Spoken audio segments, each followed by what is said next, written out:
मैं यूरोप से खुदा की कसम पता है क्या सोच के आया था?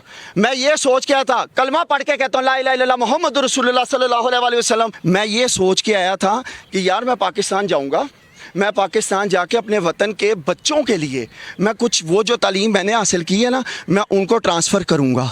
यार ये ट्रांसफ़र करना है, मुझे बताओ मैं कहाँ जाके वो ट्रांसफ़र करूँ स्किल्स? सिफारिश के बगैर नौकरी नहीं। क्या ये पिछले 5 सालों 7 सालों 10 सालों में ये सब कुछ हुआ है? ये पिछले 75 सालों से ये सब कुछ हो रहा है। बिलाल भाई, I am fed up of this system, I am telling you. ठीक है, मेरे पास एक ऑप्शन था, I could have got visa again and I would have move to England और कनाडा और एनीवेयर। लेकिन मैं कहता हूँ नहीं यार, मेरे नबी पाक सल्लल्लाहु अलैहि वसल्लम की उनकी सुन्नत मुबारक है क्या? अपने वतन से मोहब्बत करना।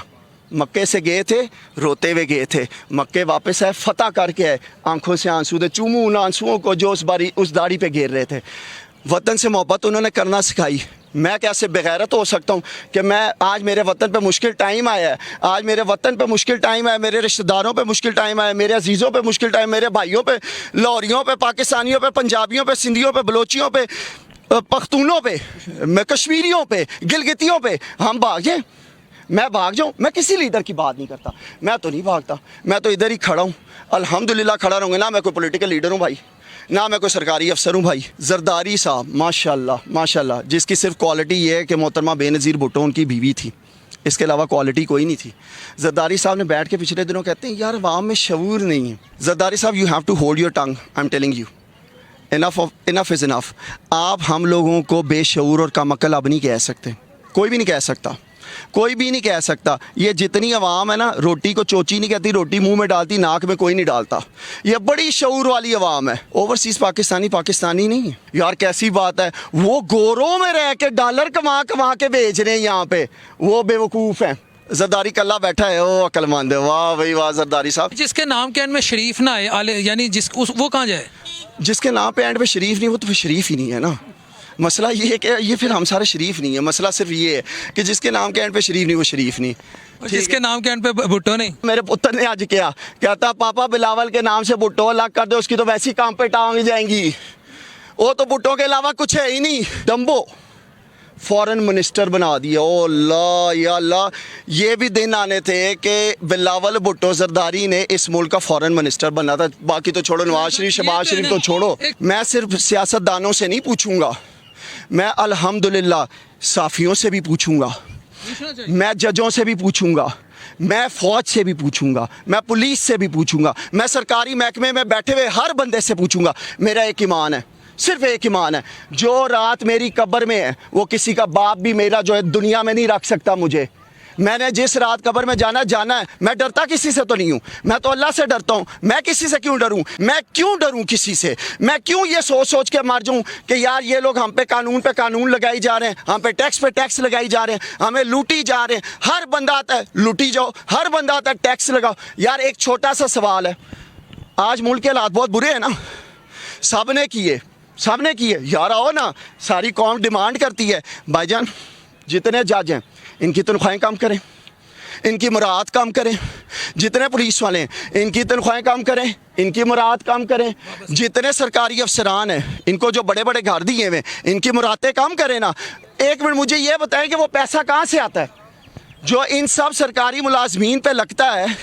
वो कहाँ से आता है? मेरे टैक्स से आता है, आपके टैक्स से आता है। लक विंगे हो गए जे ताडे, मैं हूँ पंजाबी ताड़ी जुबान चाहना, लक विंगे हो गए, मरन वाले हो गए, तो ये क्यों नहीं कट करते? असी क्यों अपने बच्चों का हक मार मार के इन्हों वड्डी जाइए तो दूजिया खुआई जाइए? ये किधर का रूल है? ये किधर का इंसाफ है? अच्छा, ये कानून क्यों नहीं पास होता कि ये जायदाद बाहर नहीं रखेंगे? ये जायदाद जब बाहर नहीं रखेंगे, जब इसी सरकारी अस्पताल में इलाज कराएंगे, तो कसम वाली गल है कि ना मजा आएगा कि एक बेड पे खुदा ना खास्ता जे मैं पे आया तो मैं जो वेखांगा इधर नवाज शरीफ पे आएगा, जो वेखांगा अगे बिलावल पे आएगा, फिर सबको सेम प्रोटोकॉल मिलेगा, सबको सेम इलाज मिलेगा। इनके बच्चे जब तालीम इन स्कूलों में हासिल करेंगे जहाँ मेरा बच्चा पढ़ता है, फिर सारा स्टैंडर्ड अच्छा हो जाएगा। तो ये कब तक? मेरी मुस्तकबिल का कानून बनाने वाला जो असम्बली में बैठा हुआ है, जो मेरे मुस्तकबिल का कानून बनाता है, मेरा हक नहीं है कि मैं उससे पूछूं तू मेरे मुस्तकबिल के लिए क्या कर रहा है? मुझे बताएं आप, मेरे इस बच्चे का हक नहीं है कि ये पूछे कि तुम मेरे मुस्तकबिल के ऊपर कानून बना रहे हो, तुम क्या कानून बना रहे हो। अगर मैं आज अपने इस बच्चे को 6 साल के ये अवेयरनेस नहीं दूंगा कि बेटा तूने पूछना है, यू हैव टू आस्क। मुझे एक चीज बताएं, हर कानून इधर बन जाता, मैं किसी का नाम नहीं लेता हूं, ये कानून क्यों नहीं बनता। मेरे लोग जो मर गए, चिल्ड्रंस अस्पताल में मर गए, दिल के पंजाब कार्डियोलॉजी में स्टंट नकली डलने में मर गए, उनका क्यों नहीं फैसला होता है एक दिन के अंदर। एक दिन के अंदर बाकी सारे फैसले क्यों होते हैं। यार मेरी कमर टूट गई है, बिजली का बिल दो, गैस का बिल दो, फलाना टैक्स दो, पेट्रोल महंगा करो, मैं मरने वाला हो गया हूं, मैं बिल्कुल सफेद पोश आदमी ब्रेक इवन पे आ गया, उसकी जितनी आमदनी है उतना खर्चा है। अब 2-3 महीने बाद तो हम भीख मांगते फिरेंगे लोगों से कि यार मेरे घर का खर्चा पूरा नहीं हो रहा। तो क्यों ना मैं अपनी आने वाली नस्लों को ये बताऊं कि बेटा तुमने सवाल करना है। 75 साल गुजरने के बाद हम में से इधर कोई एक बंदा, बिलाल भाई, कह सकता है कि हम खुशहाल हैं? हम में से कोई ये कह सकता है कि हमारी आने वाली नस्ल महफूज है? जब हम नहीं कह सकते तो हमारा ये हाल किन्होंने बनाया है। इनके सब के महलात बाहर, पैसा बाहर, सबका। और उसमें सिर्फ ये नहीं, वो आगे पीछे वाले सारे ने। मुझे एक चीज़ बताएं कि लास्ट 36 ईयर्स में, पिछले 36 सालों में, तो मैं एक ही चीज़ सुन रहा हूँ जी, मुल्क जो है ना बड़ी ख़तरनाक सूरत हाल से गुजरा है। ओ भाई, हमें अब ये ना कहो कि मुल्क खतरनाक पोजीशन में है, मुल्क में ये। अब हमें बताओ तुम लोगों के पास सोल्यूशन क्या है।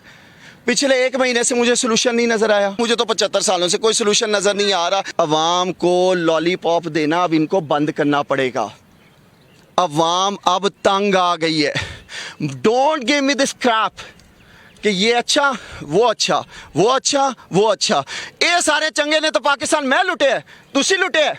मैनू दसो ना, ये पाकिस्तान ते इन्हें कर्जे जड़े चढ़े ने वो किने चढ़ाए ने? इन्होंने लोगों ने चढ़ाए ने। सानू की लभ्या? सानू यह लभ्या हर नवी हुकूमत आंदी कहती पाकिस्तान बहुत मुल्क के बहुत दुश्वार दौर से गुजर रहा है। ये बात मैं इनकी 100% इनसे एग्री करता हूँ कि अगर आप अपने बच्चों को हक और बातिल के दरमियान तमीज़ सिखाते हैं तो no one has the right to stop you, to deter you, because it's your right, it's your duty to teach them कि बेटा ये अच्छा रास्ता है, ये बुरा रास्ता है। ये कह के कि यार हम सियासत में इंटरेस्ट नहीं लेते, हमें रोटी कमाने दें, और नहीं भाई इनको जो करना है करने दें। वो जब करते हैं ना, फिर आप जिस रोटी के लिए घर से निकलते हैं वो रोटी भी नहीं कमा सकते।